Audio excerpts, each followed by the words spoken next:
Were also civilians outside the ICE facility when the shooting happened. Our Cole Sullivan has been live at the scene since this morning. And Cole, you just spoke with a witness who caught the gunshots on video. You bring us up to speed on what's going on right now there at the scene.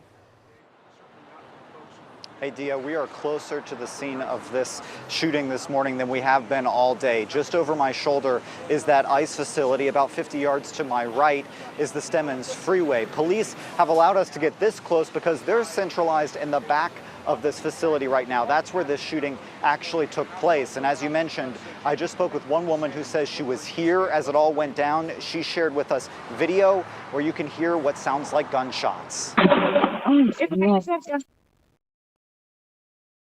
Eso está muy cerca, eso está muy cerca.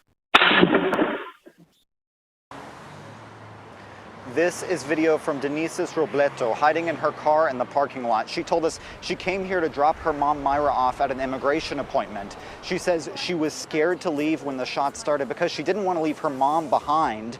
ICE now says the gunman was on a rooftop, but Roberto didn't know that. You can imagine the terror that she felt. From the head of ICE in Dallas, frustration. This is the second time I've had to stand in front of you and talk about a shooter at one of my facilities. And I think that the takeaway from all of this is that the rhetoric has to stop.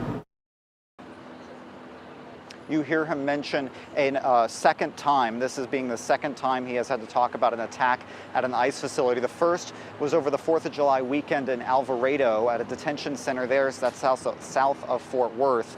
The FBI says that a group of about a dozen or so people staged a protest at that facility to lure police officers to the scene, and then one of them shot a police officer, an Alvarado police officer, in the neck.